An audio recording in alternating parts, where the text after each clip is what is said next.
We learned a few new things this chapter regarding Gentle and La Brava. Now, the biggest thing, of course, being Gentle's quirk was officially revealed to us, and it seems his quirk is, well, the ability to make things elastic, including the air and stuff like that. So he can essentially make things bouncy, you know, he can repel attacks this way. He doesn't really have to attack himself, essentially, as long as he uses his quirk accordingly, you know. If he uses his quirk the right way around, he can make sure that his opponents attack themselves rather than him actually being the one to hit them, because as we know, he's not really an aggressive person. He's a very gentle criminal, as he even says himself in this chapter. He's a very gentle criminal, hence the name Gentle. As far as La Brava goes, well, we did learn their color schemes because we got a color page this week, which is really nice. We now know exactly what La Brava and Gentle looks like. If you don't really know, I mean, I will probably show it on the video so you can see their color schemes properly. It's not really a big surprise, honestly. It's kind of along the lines of what I thought it would be. Clothes were maybe a bit off, but as far as like La Brava's hair color goes and Gentle's color scheme went, it wasn't too much of a surprise, honestly. I'm just glad we have that, you know, in the bag, so you know, whenever a coloring needs to be done next time, we'll know for sure what colors to be using rather than having to guess ourselves. Don't get me wrong though, guessing is still not bad, but knowing exactly what you have to be using makes things a lot easier, honestly. It really does. Anyway, let's talk the chapter now. So this chapter really only focused on one thing, which actually makes this review a bit difficult because there isn't really much to say. Well, obviously there's only really one thing to talk about, which is the fight between Deku and Gentle. Wasn't really a crazy fight or anything, but the fact that nothing else really went down apart from seeing the flashbacks of Deku, yeah, this is gonna be a very Deku-centered chapter, a very Deku-centered review. It really will be. So Gentle is apparently still very stubborn, you know, he will not allow Deku to stop him. He's gonna do anything in order to get to UA. He will not give up on his plan to get this fame and whatever, you know, at the UA Academy, to teach the young generation what needs to be taught, you know, these kind of things that he has planned for this event. We also got to see this new attack in motion from Deku, which was something that I think we needed to see, and it is pretty much like I said last week. I expected this to go down. I expected us to possibly see how this new gauntlet would function, and we did.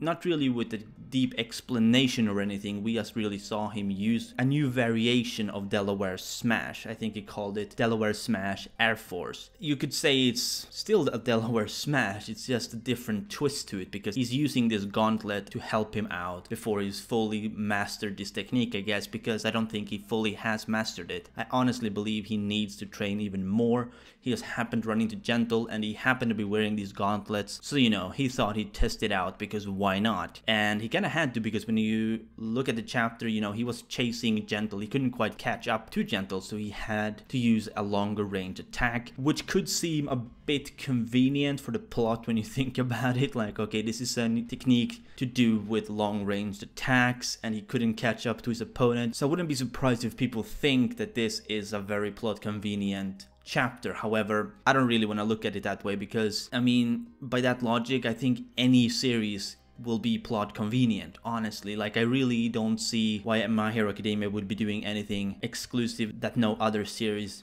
has ever done. You know what I'm saying? It's nothing out of the ordinary, really. It's a very normal thing to be happening in a manga chapter, especially seeing how this is a very calm arc, you know, it's not a very action-packed arc. So, you know, the little fighting that we are gonna be getting, even if it may seem a little bit plot convenient, you know, let them have it, honestly. One thing that really caught my attention was during the flashbacks that Deku were having when he was remembering Eri, he was remembering Jiro, you know, everyone else in the class that has been talking to during this arc and how they have been asking him stuff and things he's been hearing from other people. Now, one thing that we saw during this series of flashbacks was an interesting moment between Deku and Jiro, because Jiro says that, well, she asked Deku how he kept, you know, his notes about pro heroes and stuff really condensed without having too much text about every single hero. Now, she didn't want that for the same reason. The reason she wanted it was, well, it's not really important, okay? What's important and what I want to get to is that Deku seems to be getting in contact with more students that aren't really as relevant to him as they've been in the past. Like, when was the last time you really saw Jiro come up to Deku and ask him something so directly? She wanted some direct advice from Deku. She wanted to know, because she knew that Deku is really good at that, because he keeps writing down these notes in his books and whatnot. She knew he knows exactly how to do this. Now, what Deku took from that in this fight is something that I think, well, a lot of people may have noticed this, but I think some people may have missed it, so I want to kind of bring it up. He took this whole theme of condensing and applied this to this attack against Gentle. He needed to learn how to really use this attack in practice, I guess, against someone without killing. He really didn't want to use too much power, I guess. He wanted to make sure it was just enough power.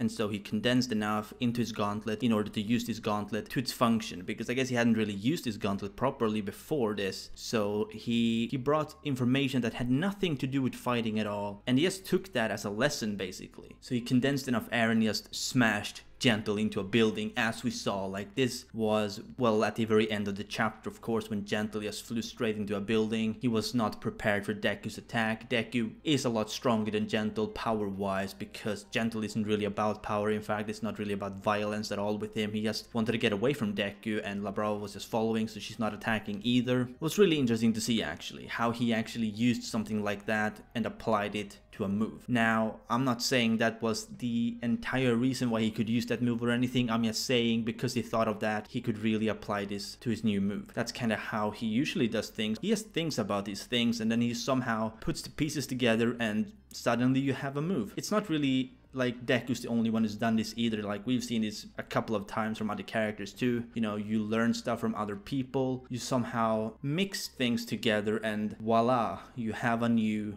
move. Well, I think I'm gonna try to wrap the review up, because I'll be honest with you guys, I have nothing else to really add to this review or this chapter right now that I can think of really. So let me know what you think about this chapter down below in the comments. Did you like it? Didn't you like it? I mean, me personally, I was a bit iffy about them fighting already, but at the same time, I don't really think it's gonna be that bad, because Horikoshi usually knows how to handle a situation like this, so I really hope he pulls through yet again. And as always, if you did, be sure to smash that like button if you enjoyed, and subscribe if you're new to my channel. This has been Chaotic Plus, and remember everyone, Toga is waifu, Toga is lifu.